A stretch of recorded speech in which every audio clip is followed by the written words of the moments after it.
আমি খাকসার সাধারণ মানুষ। আপনাদের আবেগ দেখলে আপনাদের সাথে আমি জড়িয়ে সাক্ষাৎ করতে চাই। ইন্নাল হামদালিল্লাহ নাহমাদুহু ওয়া নাস্তাঈনুহু ওয়া নু'মিনু বিহি ওয়া নাতাওয়াক্কালু আলাইহি ওয়া নাউযু বিল্লাহি মিন শুরুরি আনফুসিনা ওয়া মিন সাইয়্যাতি আ'মালিনা। من يهده الله فلا مضل له ومن يضلل فلا هادي له وأشهد أن لا إله إلا الله وحده لا شريك له وأشهد أن محمدا عبده ورسوله أما بعد فإن خير الحديث كتاب الله وخير الهدى هدى محمد صلى الله عليه وسلم وشر الأمور محدثتها وكل محدثة بدعة وكل بدعة ضلالة وكل ضلالة في النار. أعوذ بالله من الشيطان الرجيم. يا أيها الرسول كلوا من الطيبات واعملوا صالحا. عن أبي هريرة رضي الله تعالى عنه قال قال رسول الله صلى الله عليه وسلم إن الله طيب لا يقبل إلا طيبا.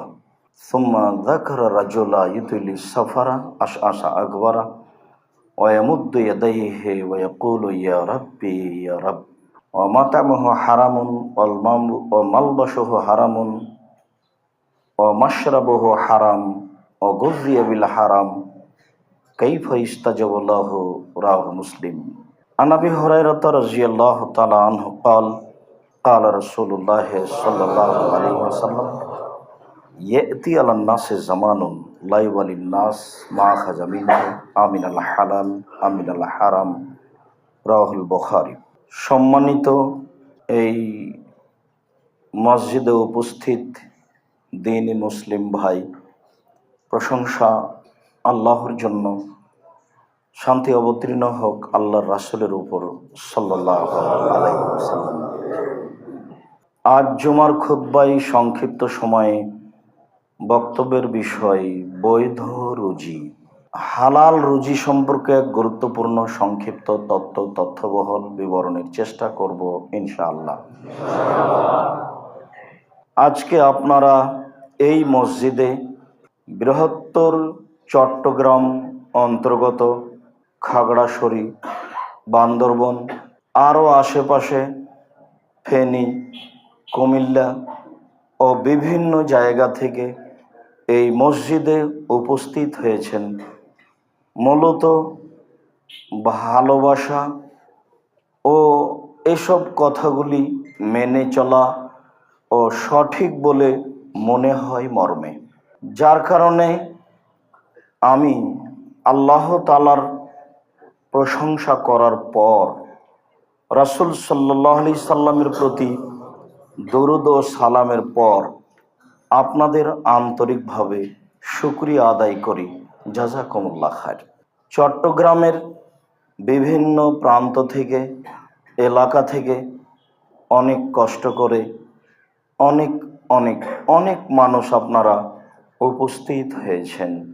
আল্লাহ আপনাদেরকে জাযায়ে খায়র দান করুন। আমি খাকসার সাধারণ মানুষ। আপনাদের আবেগ দেখলে আপনাদের সাথে আমি জড়িয়ে সাক্ষাৎ করতে চাই, কিন্তু পরিস্থিতি আমার অনুকূলে হয় না। যারা আমাকে অন্তর থেকে ভালোবাসেন তারা মনে করেন যে হেফাজতে রাখতে হবে, দেখে থাকতে হবে, নিরাপদে রাখার চেষ্টা করতে হবে, সেটাও প্রয়োজন। আপনাদের সাথে সামনাসামনি সাক্ষাৎ হোক, সেটাও আমি প্রয়োজন মনে করি, কিন্তু পরিস্থিতি অনুকূলে হয় না মর্মে আমার কষ্ট হয়। কালকে যেভাবে বক্তব্য দেওয়ার জন্য গেলাম আর যেভাবে বের হয়ে আসলাম, এটা আমার কাছে ছিল খুব কষ্টকর। আল্লাহ, তুমি আমাদের কবুল করো। আমরা তো মানুষ, ভুল ত্রুটি থাকতেই পারে। তুমি সর্বশক্তিমান, তুমি ভুল ক্ষমা করো, আমাদের প্রতি দয়া করো, আমাদের মাফ করো, আমাদেরকে সঠিক আকীদা ও আদর্শের অধিকারী করো। সাধারণ মানুষ জুমার দিনে এরকম সময়ে কথা বললে তোমার দরবারে কবুল হয় বলে তোমার নবী মুহাম্মদ সাল্লাল্লাহু আলাইহি সাল্লাম বলেছেন। মর্মে তোমাকে সাক্ষ্য দিয়ে বলছি, আশহাদু আল্লা ইলাহা ইল্লাল্লাহ, সাক্ষ্য দিচ্ছি তুমি মাবুদ, আল্লাহ ছাড়া কোনো প্রকৃত মাবুদ নেই। আরো সাক্ষ্য দিচ্ছি ওয়ান্না মুহাম্মাদুর রাসূলুল্লাহ, মুহাম্মদ আল্লাহর রাসূল এবং তার বান্দা। এই সাক্ষ্য দিয়ে আন্তরিকভাবে জুমার খুতবার সূচনাতেই তোমার কাছে আবেদন রাখছি, তুমি আমাদের কবুল করো, আমাদের ভুল ত্রুটি মাফ করো। আর আমরা যে লক্ষ্য নিয়ে মাঠে নেমেছি, তুমি এই লক্ষ্য উদ্দেশ্য কবুল করো। তুমি সর্বশক্তিমান, তুমি সবকিছু করতে পারো। ফাআলুল লিমা ইউরিদ, তোমার ইচ্ছাই করা। তোমাকে কোনো কাজ করতে পরিকল্পনা করা লাগে না, কোনো শত্রু তোমাকে ঠেকাতে পারে না। তুমি আজিজ, পরাক্রমশালী, তুমি হাকিম, নতুনভাবে বুঝা লাগে না, তুমি বুঝেই করো। মর্মে আমরা সাধারণ মানুষ আবারও তোমার দরবারে বলছি, তুমি আমাদের কবুল করো। সম্মানিত দিনী ভাই, মানুষের জীবনে সবচেয়ে যেটা গুরুত্বপূর্ণ কাজ, মানুষের জীবনে আমার কাছে যে ভাঙাচোরা বিদ্যা আছে, সেই বিদ্যা দিয়ে যা বুঝি, তাতে এর চেয়ে আর কোনো গুরুত্বপূর্ণ কাজ মানুষের কাছে নেই। সেটা হলো 5 ওয়াক্ত ফরজ সালাত। ফরজ সালাতের চেয়ে মানুষের জীবনে আর কোনো গুরুত্বপূর্ণ কাজ আছে তা কোরআন হাদিস জানা অনুযায়ী বিবেচনাই বলে না। কেননা রাসূল সাল্লাল্লাহু আলাইহি সাল্লাম বলেন, মানুষের সব ইবাদত নির্ভর করে সালাতের উপরে। যদি মানুষের সালাত কবুল হয় তাহলে সব কবুল হবে। আমি একদিন ফকিরকে 10টা টাকা দিয়েছিলাম, আমি হয়তো ভুলে গেছি, কিন্তু নেকিটা আমার লেখা আছে। যদি আমার সালাত কবুল হয় তাহলে ওই নেকিটা আমার হারাবে না, সেদিন আমি পেয়ে যাব। আর যদি আমার সালাত কবুল না হয় তাহলে ফকিরকে 10টা টাকা দেওয়া নেকিটা আমার হারিয়ে যাবে, আমি পাবো না। কেননা মানুষের সব ইবাদত নির্ভর করে তার সালাতের উপরে। ইবাদতের জগতে সবচেয়ে দামি ইবাদত সিয়াম, রোজা। সিয়ামের চেয়ে আল্লাহকে সন্তুষ্ট করার কোনো দামি ইবাদত নেই। সবচেয়ে যে মাধ্যমে ওকে সন্তুষ্ট করা যায় সেইটা হলো সিয়াম। যার কারণেই রাসূল সাল্লাল্লাহু আলাইহি সাল্লাম বলেছেন, আমি বৃহস্পতিবার আর সোমবার সিয়াম পালন করা ভালোবাসি। কেন? সাপ্তাহিক রিপোর্ট এই 2 দিনে পেশ করা হয়, তো আমার মনটা চাই যে আমার রিপোর্টটা যখন পেশ করা হবে তখন ও দেখুক যে আমি সিয়াম আছি। আমার মন এটা চাই যে রিপোর্টের সময় আমাকে দেখুক যে আমি সিয়াম আছি। এই উদ্দেশ্যে আমি বৃহস্পতিবার আর সোমবার সিয়াম পালন করি। বাৎসরিক রিপোর্ট পেশ করা হয় শাবান মাসে। তা কোন দিন তা তার জানা ছিল না। বাৎসরিক রিপোর্ট ধরার জন্য তিনি শাবান মাসে বেশি বেশি সিয়াম পালন করতেন। সিয়াম যত দামি ইবাদত হোক না কেন, যদি সালাত না থাকে তাহলে বিচার মাঠে সিয়াম বাতিল বলে গণ্য হবে। বিভিন্ন দিনে বলেছি, ইবাদতের জগতে সবচেয়ে শক্তিশালী, ক্ষমতাধর, পাওয়ারফুল ভিন্ন ধরনের ইবাদত হলো দান। অবাক কাণ্ড ঘটাতে পারে। আল্লাহ আপনার উপরে ক্ষুব্ধ হয়ে আছেন, আপনাকে জাহান্নামে দিবেন, আপনি দান করেছেন, ঠান্ডা হয়ে গেছে। ক্ষমতাই ভিন্ন। আপনি দান করেছেন, মায়ের নামে মায়ের কবরের শাস্তি বন্ধ। দান, পানি যেমন আগুনকে নিভিয়ে দিতে পারে, দান তেমন মানুষের পাপকে মিটিয়ে দিতে পারে। বিচারের মাঠে যতক্ষণ পর্যন্ত আপনার বিচার শেষ না হচ্ছে, যদি আপনি দান করে থাকেন তাহলে দানের ছায়াতলে থাকবেন, হাত্তা ইউজাবাইনান নাস। যতক্ষণ পর্যন্ত, যতদিন পর্যন্ত আপনার বিচার চলবে, ততদিন আপনি আপনার দানের ছায়াতলে থাকবেন। এ কথা মুহাম্মদ সাল্লাল্লাহু আলাইহি সাল্লাম বলেন, আমি বলিনি। ইবাদতের জগতে শক্তিশালী, ক্ষমতাধর ভিন্ন ধরনের ইবাদত দান। এরপরেও যদি সলাত না থাকে, তাহলে দান বিচারের মাঠে আপনার কাজে আসবে না, এটাও বাতিল বলে গণ্য হবে। এক ফোঁটা চোখের পানি আল্লাহর কাছে যত প্রিয়, ইবাদতের জগতে কোনো জিনিস তার কাছে তত প্রিয় নয়। রাসূল সাল্লাল্লাহু আলাইহি সাল্লাম বলেন, মান বাকা মিন খাশিয়াতিল্লাহ লা ইয়ালিজার রাজুলুন নারা বাকা মিন খাশিয়াতিল্লাহ হাত্তা ইয়ালিজাল লাবানু ফিদ্দারে। গাভীর বাঁট ওলান থেকে দুধ বের করে ভিতরে ঢোকানো যায় না যেমন, আল্লাহর ভয়ে কাঁদে যে সে জাহান্নামে যাবে না তেমন। গাভীর বাঁট ওলান থেকে দুধ বের করে ভিতরে ঢোকানো যায় না যেমন, আল্লাহর ভয়ে কাঁদে যে সে জাহান্নামে যাবে না তেমন। আল্লাহর কাছে সবচেয়ে প্রিয় কাজ আল্লাহর ভয়ে এক ফোঁটা চোখের পানি। দিনরাত কান্নাকাটি করলাম, চোখের পানি ঝরলো, কিন্তু সলাৎ বিচারের মাঠে কবুল হয়নি, তাহলে এই নেকিও বিচারের মাঠে বাতিল বলে গণ্য হবে। বলছিলাম, মানুষের জীবনে সবচেয়ে গুরুত্বপূর্ণ কাজ সলাৎ। এর চেয়ে মানুষের জীবনে কোনো গুরুত্বপূর্ণ কাজ নেই, সবটাকে এর পিছে আসতে হবে। মানুষের জীবনে দ্বিতীয় গুরুত্বপূর্ণ কাজ হলো বৈধ রুজি। বৈধ রুজির চেয়ে মানুষের জীবনে আর কোনো গুরুত্বপূর্ণ কাজ আছে বলে আমি যেভাবে ভাঙাচোরা কোরআন হাদিস বুঝি, তাতে বিবেচনাই আসে না।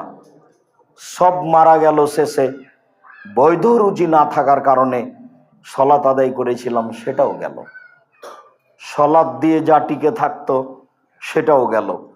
তাহলে বৈধ রুজি মানুষের জীবনে সবচেয়ে গুরুত্বপূর্ণ কাজ। এরপরে আমি বলি যে যারা মাদ্রাসা গড়ছে তাদেরকে গড়ার সুযোগ দেন।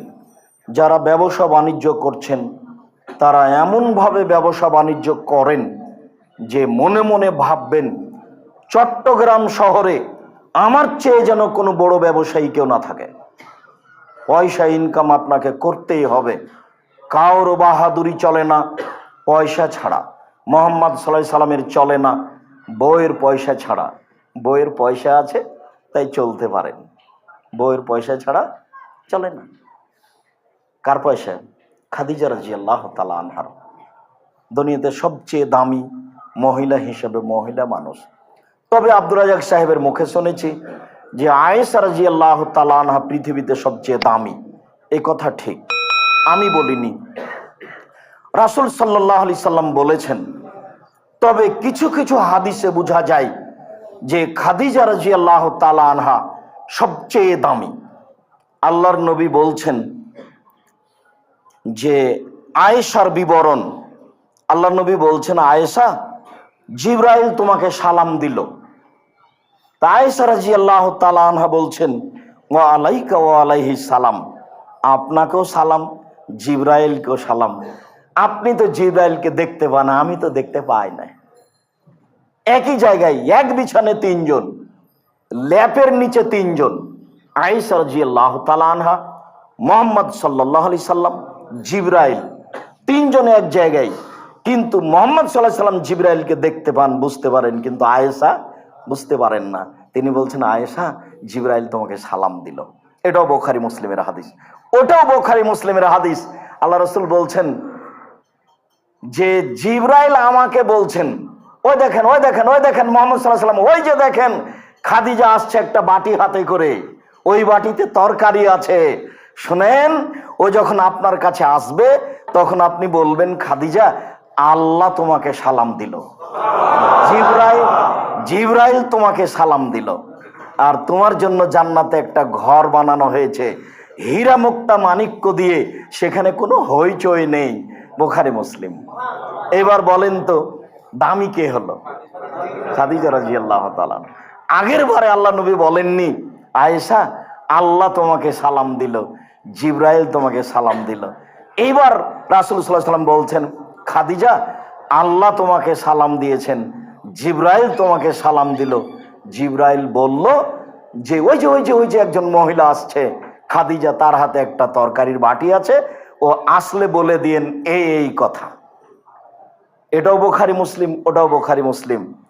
তো ইনি হচ্ছেন স্ত্রী, বউয়ের টাকা পয়সা দিয়ে ধর্ম প্রচার করেন। আবার দেখা যায় যে উসমান রাদিয়াল্লাহু তাআলা আনহুর টাকা খুব বিপদে ব্যবহার করেন। বলছেন তাবুকের যুদ্ধে যেতে হবে 6 থেকে 800 কিলোমিটার পথ, কঠিন সময়, কে কি দিতে পারে? তোমার বলছেন অর্ধেক দিলাম, ভালো কথা।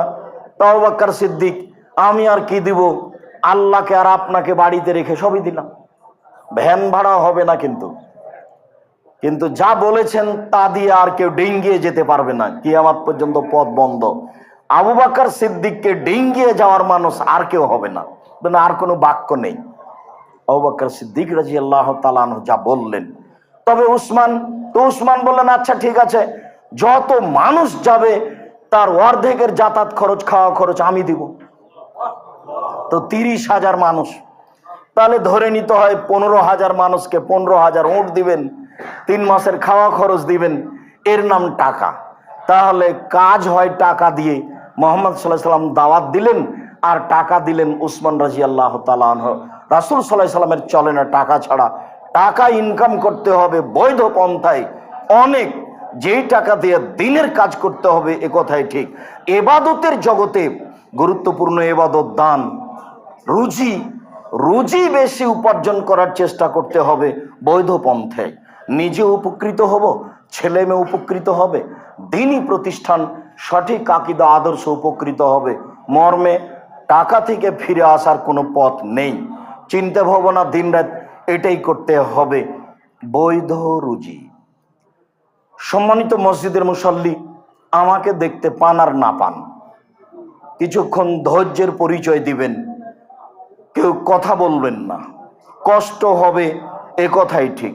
বসার জায়গা নেই, দাঁড়ানোর জায়গা নেই, সেখানে সুবিধা ভোগ করব, এটা হয় না।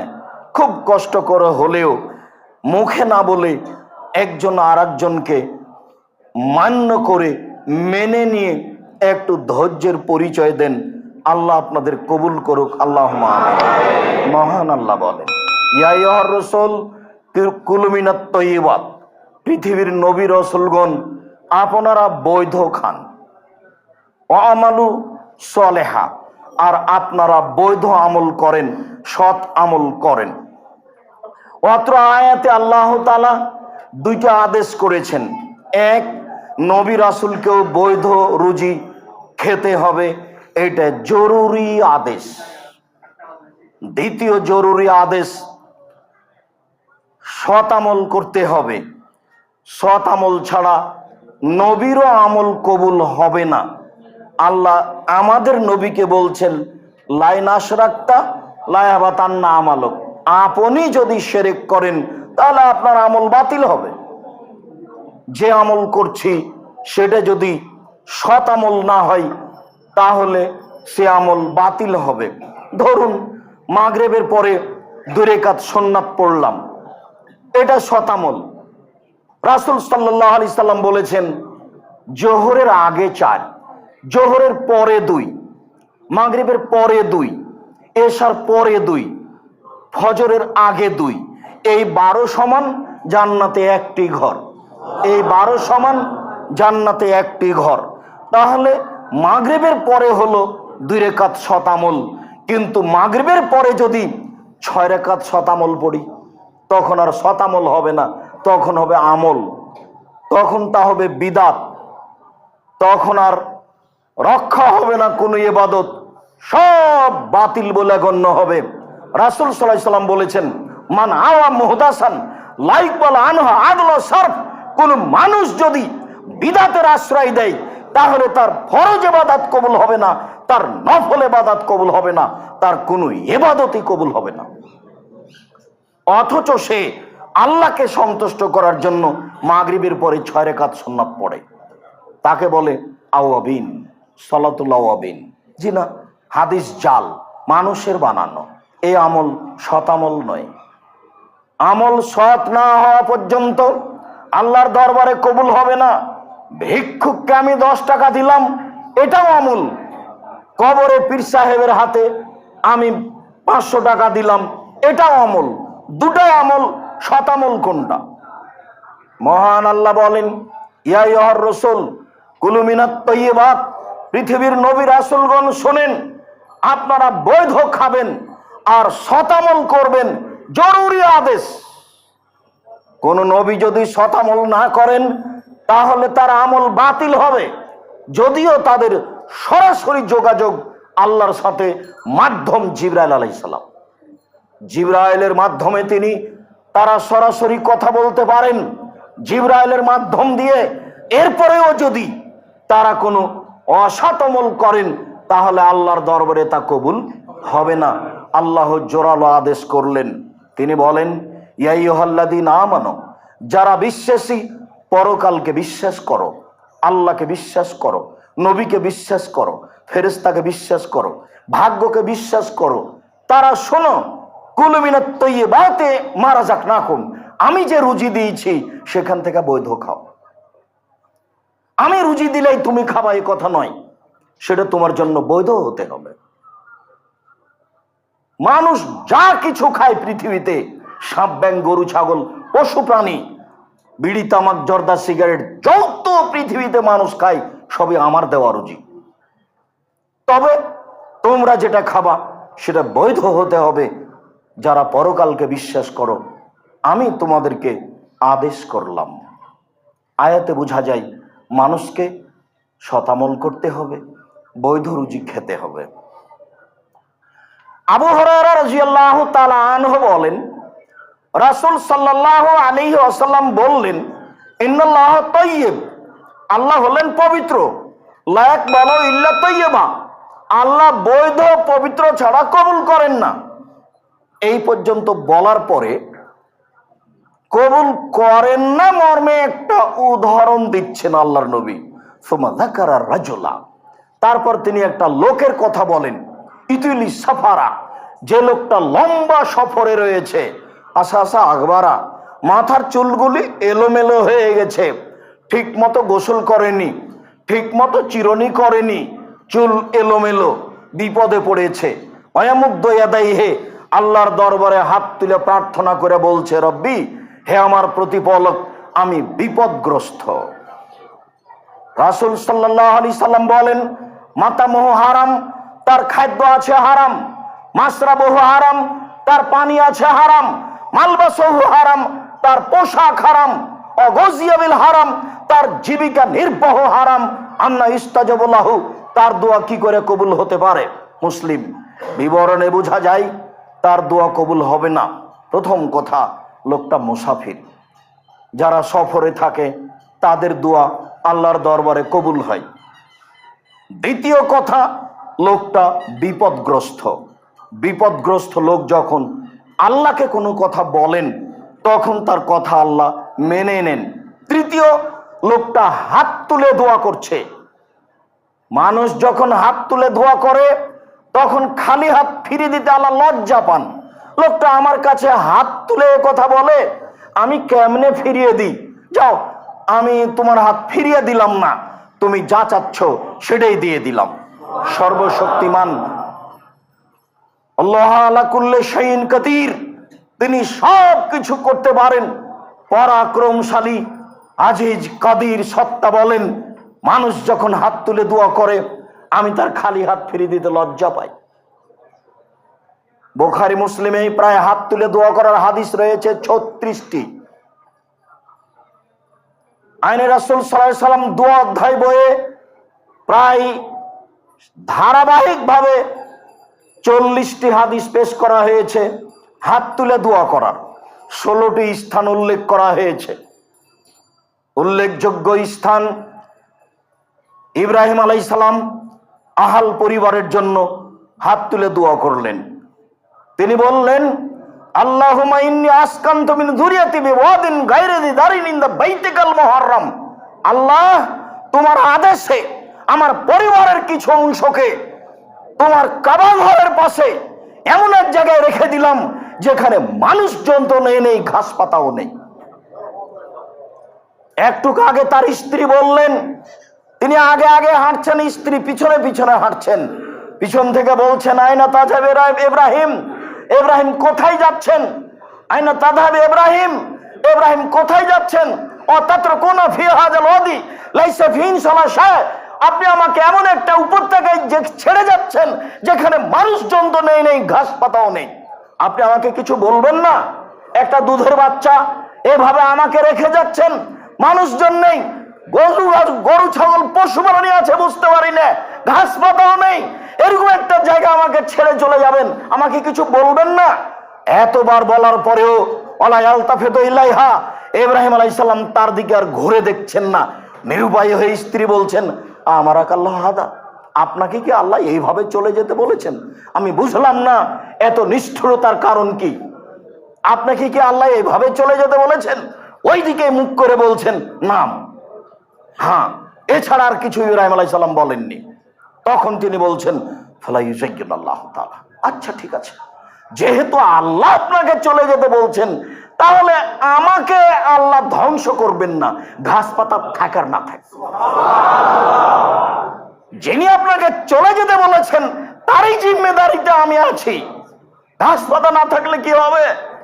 আমি এই মরুভূমিতেই থেকে যাব, আল্লাহ আমাকে ধ্বংস করবেন না, এই কথা হাজেরা বলেন। সম্মানিত দিনী ভাই বোন, মানুষের যখন আল্লাহর উপরে ভরসা হয় তখনই মানুষ এরকম কিছু করতে পারে, বলতে পারে। এইভাবে আহাল পরিবারকে ছেড়ে যাওয়ার পরেও তিনি নিশ্চিত হচ্ছেন না। তিনি হাত তুলে আল্লাহর দরবারে বলছেন, আমি আমার আহাল পরিবার তোমার আদেশে এমন এক জায়গায় রেখে গেলাম যেখানে মানুষজন তো নেই, ঘাস পাতাও নেই। একটু আগে বউ যা বলছেন স্বামী ওই কথাই বলছেন, হাত তুলে দোয়া করছেন। আহাল পরিবারের জন্য হাত তুলে দোয়া করতে হয়। মুসাফির আল্লাহর দরবারে হাত তুলে দোয়া করছেন, কিন্তু করলে কি হবে?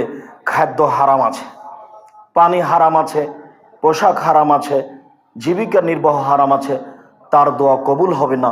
রাসূল সাল্লাল্লাহু আলাইহি সাল্লাম নাকচ করে দিলেন, আল্লাহ এটা কবুল করবেন না। বৈধ রুজির খুব দাম আছে। আমি চকলেটের ব্যবসা করতে বলেছি, এর অর্থ এই নয় যে চকলেটেরই ব্যবসা করতে হবে। আমি কলা বিক্রি করে খেতে বলেছি, এ কথার অর্থ এই নয় যে কলা বিক্রি করে খেতে হবে। বাংলাদেশে সবচেয়ে ব্যবসায়িক ক্ষেত্র জায়গা হলো চট্টগ্রাম। এই চট্টগ্রামের সবচেয়ে যেটা বড় ব্যবস্থা আছে ব্যবসা বাণিজ্যের, সেইখানে কাজ করার চেষ্টা করতে হবে। উপরওয়ালাকে বলতে হবে ভালো ব্যবস্থা তুমি করে দাও। তখন যদি সত্য বলেছেন, আর তিজারাতু মাল কিযব ওয়া সিদক ফাসুবহু বিসাদকা, ব্যবসা সত্য মিথ্যা দিয়ে চলে। এখনই একটা জাহাজ এসেছে, যিনি যার সিগনেচারে নামবে উনি সিগনেচার করবেন না, চলে যাচ্ছেন। 3 দিন এখানে থাকলে 3 লাখ টাকা জরিমানা হবে। আমি 50,000 টাকা দিলাম, তখন সিগনেচার করে দিল। আমি না দিলেও করবে না। 3 দিন এখানে আটকা থাকলে আমার জরিমানা হবে, শেষে আমি কিছু লাভ করতে পারবো না। আমি তখন মাজলুম, আমি টাকাটা দিলাম, এই টাকার জন্য আমি বিচারের মাঠে ধরা খাবো না। আমি বৈধ ব্যবসা শুরু করেছিলাম, ওরা আমার প্রতি জুলুম করেছে, আমি মাজলুম। রাসূল সাল্লাল্লাহু আলাইহি ওয়াসাল্লাম বলেন, সত্য মিথ্যাতে ব্যবসা চলে, ফাসুবহু বিসাদকা, তোমরা দান করে ওর ক্ষতি সরিয়ে দাও। একথা রাসূল সাল্লাল্লাহু আলাইহি সাল্লাম বলেন। পরিস্থিতি রুজির জন্য যতই কঠিন হোক, মানুষকে এই পথে থাকতে হবে, সঠিক আকীদার লোককে আরো বেশি থাকতে হবে। আপনি ভাববেন না যে রাসূল সাল্লাল্লাহু আলাইহি সাল্লাম যেভাবে বলেছেন, আব্দুর রাজ্জাক সাহেব যেভাবে বললেন সেভাবে তাহলে কলা বিক্রি করে খাওয়াই ভালো। তা আমি করতে বলিনি, বড় ব্যবসায় করতে বলছি রাসূলের পদ্ধতিতে। নোমান ইবনে বাশির রাদিয়াল্লাহু তাআলা আনহু বলেন, আল হালালু বাইয়িন, হালাল হচ্ছে স্পষ্ট, ওয়াল হারামু বাইয়িন, হারাম হচ্ছে স্পষ্ট, ও বাইনাহুমা মুস্তাবিহাতুন, এই দুইটার মধ্যে একটা সন্দেহযুক্ত খাদ্য রয়েছে। লা ইয়ালামুহুন্না কাসীরুম মিনান নাস, বহু মানুষই তা বুঝতে পারে না, বহু মানুষই তা জানতে পারে না, বুঝে উঠতে পারে না। সন্দেহযুক্ত ব্যবসা, সন্দেহযুক্ত খাদ্য। ফামান ইত্তাকা মিনা শুবহাতে ইস্তাবরা লিদীনিহি ওয়া ওয়াজহিহি, যে সন্দেহ থেকে নিজেকে বাঁচাতে পারলো, ব্যবসা বাণিজ্য চাকরি বাকরিকে বাঁচাতে পারলো, সে তার দিনকে পরিপূর্ণ করে নিল। ওমান ওয়াকাফি শুবহাতে ওয়াকাফিল হারামে, যেই সন্দেহের মধ্যে পড়ে গেল সে হারামের মধ্যে পড়ে গেল। চূড়ান্ত সিদ্ধান্ত নেই যার, সেটা চূড়ান্ত হারাম। চূড়ান্ত সিদ্ধান্ত নেই যার, সেটা চূড়ান্ত হারাম। চূড়ান্ত সিদ্ধান্ত নেই যার, সেটা চূড়ান্ত হারাম। এটাই ভাবতে হবে। যদিও হুজুর বলেছেন জর্দা খাওয়া মাকরুহ, যে হুজুর কিন্তু হালাল বলেননি।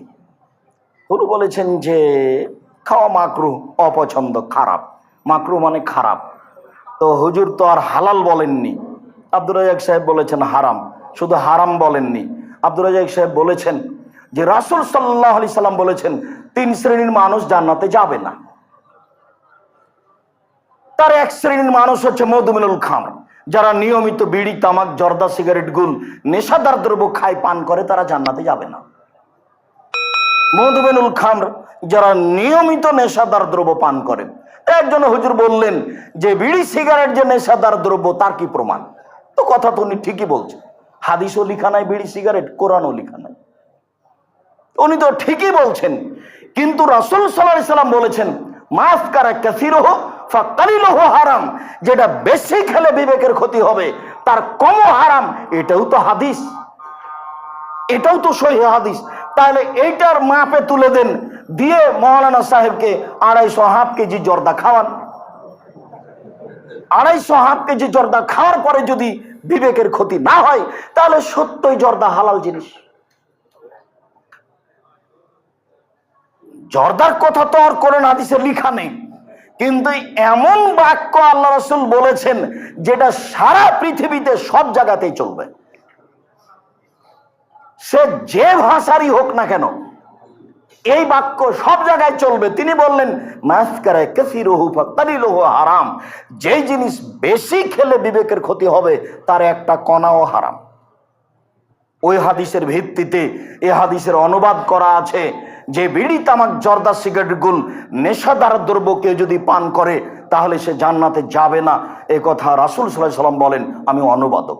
2, রাজারাতু মিনান নিসায়ে, পুরুষের বেশধারী নারী, যারা পুরুষের জুতা স্যান্ডেল পরে, যারা পুরুষের শার্ট প্যান্ট পরে, যারা পুরুষের পোশাক পরে, যারা পুরুষের মতো হয়ে চলার চেষ্টা করে, তারা জান্নাতে যাবে না। এ কথা রাসূল সাল্লাল্লাহু আলাইহি সাল্লাম বলেছেন, এটা চূড়ান্ত সিদ্ধান্ত। 3, দায়ুস। আমি আর আপনি মধ্যে থেকে পড়ে গেছি। খুব চেষ্টা করেছিলাম, তাহাজ্জুদও পড়ি, তাসবিহ তাহলিলও করি, হজও কয়েকবার করেছি, উমরা তো যাই, কিন্তু মেয়েটা ঢাকা বিশ্ববিদ্যালয়ে পড়ে, আর একজনের সাথে ঘুরে। যার বাড়িতে পরিবারে বেহায়াই আছে সে হলো দায়ুস। দায়ুসের তর্জমা রাসূল সাল্লাল্লাহু আলাইহি সাল্লাম বলেন আল্লাযী ইউকিরু ফি আহলিল খাবাসা, যে তার বাড়িতে বেহায়াইর সুযোগ দিয়েছে সে হলো দায়ুস। এই 3 শ্রেণীর মানুষ জান্নাতে যাবে না। মর্মে সন্দেহ থেকে বেঁচে থাকার জন্য অনুরোধ জানাচ্ছি, বিড়ি, তামাক, জর্দা, সিগারেট সন্দেহযুক্ত হলেও চূড়ান্ত হারাম। আর যদি স্পষ্ট হালাল হয়, হারাম হয়, তাহলে তো কোনো কথাই নেই। আমি আব্দুর রাজ্জাক বিন ইউসুফ ওই হাদিসের ভিত্তিতে একে চূড়ান্ত হারাম বলেই ফতোয়া দিয়ে আসছি। আল্লাহ তুমি সঠিক বুঝে আমল করার তৌফিক দান করো। আল্লাহুম্মা আমিন। আল্লাহুম্মা সাল্লি আলাইহি আল্লাহুম্মা বারিক আলাইহি।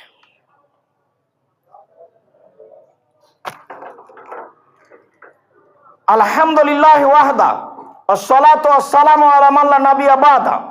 অত্র হাদিসের পরের অংশে রাসূল সাল্লাল্লাহু আলাইহি সাল্লাম বললেন, পৃথিবীর মানুষ শুনে রেখো, কারাই সন্ধ্যা থেকে বেঁচে থাকতে হবে একটা রাখালের মতো। এরাহাওয়াল হেমা, যে রাখালটি আইলে গরু চড়াচ্ছে, জমির আইল বুঝেন কিনা তা আমি বলতে পারছি না। যে লোকটি আইলে গরু চড়াচ্ছে, ইউশেক সম্ভাবনা রয়েছে আয়ের তাফিহে গরুতে ধানে মুখ দিতে পারে। আমি গরু দুটা ধরে আছি, আইলের উপরে দাঁড়িয়ে আছি, তো কোনো সময় ঘাস খেতে খেতে ধানে মুখ দিয়ে দিতেও পারে। যেহেতু সন্দেহ আছে, কাজে আমি আইলে গরু চড়াবো না। যেহেতু সন্দেহ আছে, কাজে আমি এই ব্যবসা করব না। যেহেতু সন্দেহ আছে, কাজে আমি এই চাকরি করব না। যেহেতু সন্দেহ আছে, কাজে আমি এখানে থাকবো না। শোনো, কারাই সন্দেহ থেকে বেঁচে থাকতে হবে একটা রাখালের মতো।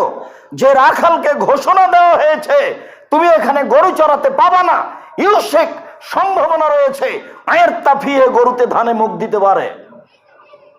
মনে রেখো পৃথিবীর মানুষ, আলা সাবধান, মনে রেখো পৃথিবীর মানুষ, লিকুল্লি মালিকিনা হেমা ও হেমাল্লাহ হেমাহারে মোহ। প্রত্যেকটা বাদশার একটা সীমারেখা আছে। বাংলাদেশ শেষ হলে ভারত শুরু হয়, ভারত শেষ হলে বাংলাদেশ শুরু হয়। এর নামই বাদশার সীমারেখা। আর আল্লাহর সীমারেখা হলো হালাল আর হারাম। হালাল শেষ হলে হারাম শুরু হয়, হারাম শুরু হলে হালাল শেষ হয়। এই কথা রাসূল সাল্লাল্লাহু আলাইহি ওয়াসাল্লাম বলেন, আমি অনুবাদক।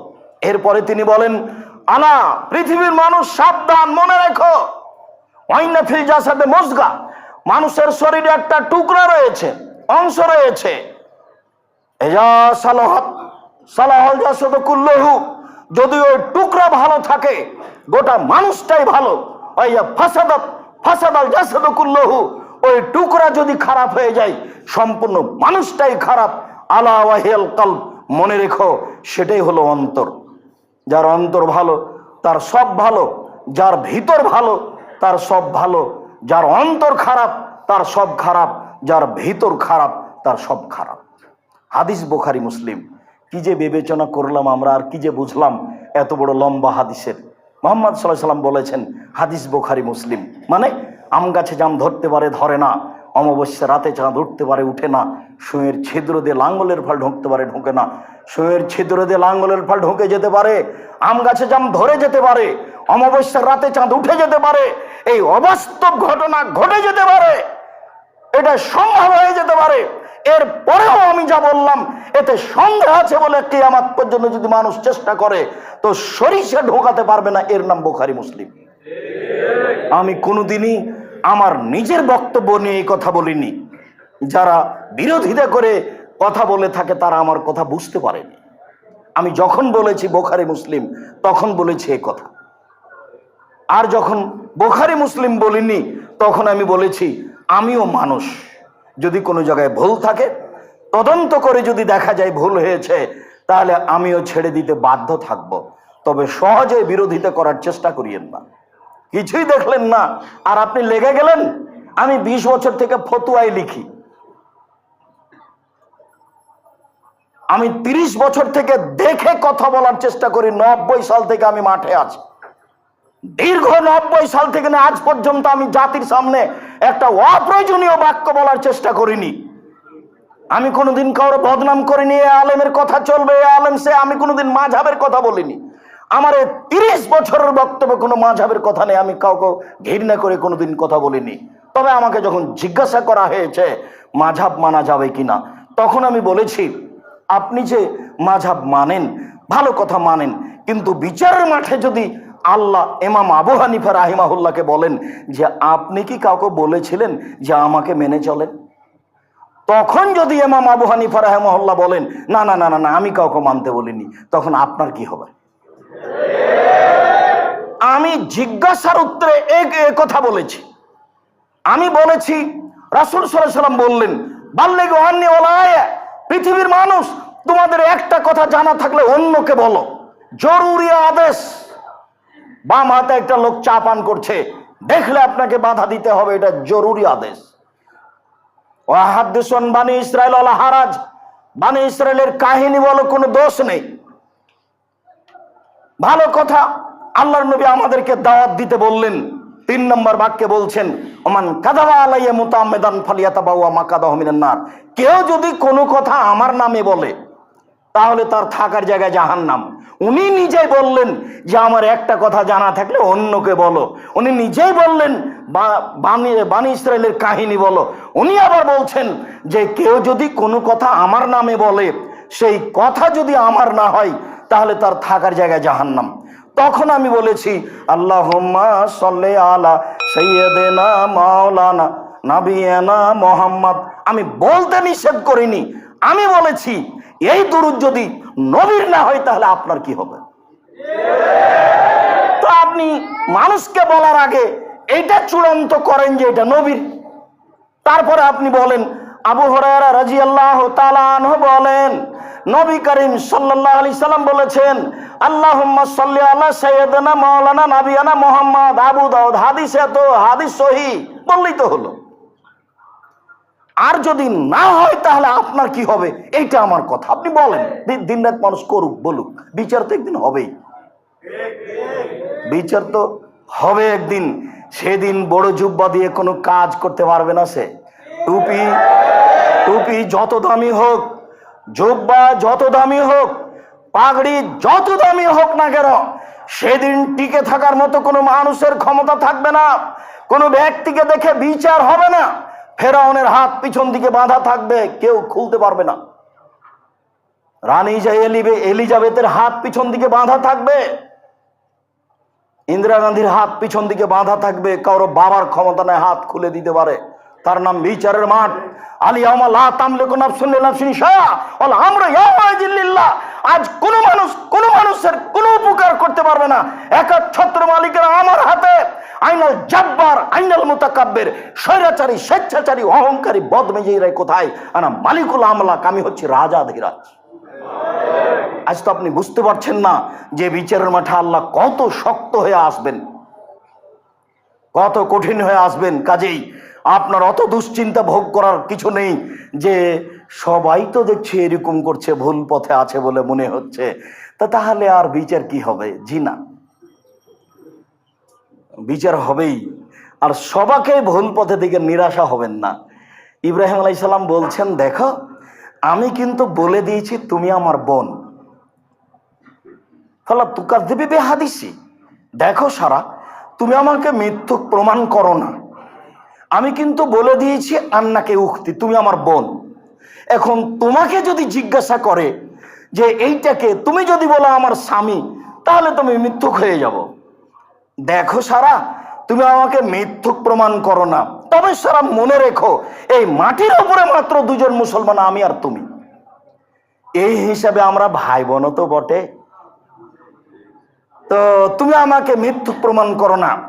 সারা পৃথিবীতে মানুষ হিসাবে দামি মানুষ বলতে হয়, কেননা বিচারের যখন জিবরাইল আলাইহিস সালাম নিয়ে গেলেন আমাদের নবী মুহাম্মদ সাল্লাল্লাহু আলাইহি সাল্লামকে 7ম আকাশের উপরে, 1ম আকাশে গিয়েই জিবরাইল বলছেন, হুয়া আদম হুয়া আবুকা ফাসসালিম আলাইহি, মুহাম্মদ ইনি আপনার বাপ, আপনি তাকে সালাম দেন। তখন আমাদের নবী একটু আগে গিয়ে বলছেন, আসসালামু আলাইকুম ইয়া আবি, আব্বা আপনাকে সালাম। তখন আদম আলাইহিস সালাম বলছেন, ওয়া আলাইকাস সালাম ইবনি সলিহ নবিয়্যুস সলিহ, ও আমার সৎ ছেলে, তোমাকেও সালাম। 7ম আকাশের উপরে গিয়ে জিবরাইল আলাইহিস সালাম বলছেন, হুয়া ইব্রাহিম হুয়া আবুকা ফাসাল্লিম আলাইহি, ইনি ইব্রাহিম, ইনি আপনার বাপ, আপনি তাকে সালাম দেন। তা আমাদের নবী মুহাম্মদ সাল্লাল্লাহু আলাইহি ওয়াসাল্লাম আগে গিয়ে বলছেন, আসসালামু আলাইকুম ইয়া আবি, আব্বা আপনাকে সালাম। তখন ইব্রাহিম আলাইহিস সালাম বলছেন, ওয়া আলাইকাস সালাম ইয়া আবি ইয়া ইবনি নবিয়্যুস সলিহ, ও আমার সৎ ছেলে, সৎ নবী, তোমাকেও সালাম। তাহলে কত বড় সম্মানী মানুষ ইব্রাহিম আলাইহিস সালাম, কত বড় সম্মানী মানুষ ইব্রাহিম আলাইহিস সালাম। এত বড় মানুষ কাউকে হেদায়েত করতে পারেননি সেই পর্যন্ত। বলছেন যে সারা মাত্র 2 জন মুসলমান, আপনাকে কি বলতে চাচ্ছি বুঝতে পেরেছেন? তার মানে তার একজন দিয়ে চলে, শুধু বউ দিয়ে চলে, আর আপনার এত লোক আছে তবুও চলে না। আপনি এত নিরাশা হতে যাচ্ছেন কেন? যে সবাই যে ভুল পথে, তো এইভাবে আমি আর একাই ঠিক পথে থেকে কি হবে? আব্দুর রাজ্জাক সাহেব যেভাবে বলছেন তাতে শুধু আমি ঠিক পথে আছি, আর তো কাউকে দেখি না, তো নিরাশা হবেন কেন? এত বড় মানুষ, বউয়ের উপরে সন্তোষ, দেখে একজন তো আছে, দেখো তুমি আর আমি, আর কেউ নেই। নিরাশা হবেন না। যদি অন্তর ত্রুটি থাকে তাহলে গোটা মানুষটাই খারাপ, যদি অন্তরটা ভালো থাকে গোটা মানুষটাই ভালো। আবু হুরায়রা রাদিয়াল্লাহু তাআলা আনহু বলেন, রাসূল সাল্লাল্লাহু আলাইহি সাল্লাম বলেছেন, ইয়াতি আল্লাহর নাসে জামানুন, অচিরে মানুষের উপর একটা সময় চলে আসছে, লা ইউবালিন নাস, মানুষ পরোয়া করবে না পয়সা উপার্জন করতে, ব্যবসা বাণিজ্য করতে, চাকরি বাকরি করতে, আমিনাল হালাল আমিনাল হারাম, এইটা কি বৈধ, এইটা কি অবৈধ, এটা মানুষ বিবেচনা করবে না।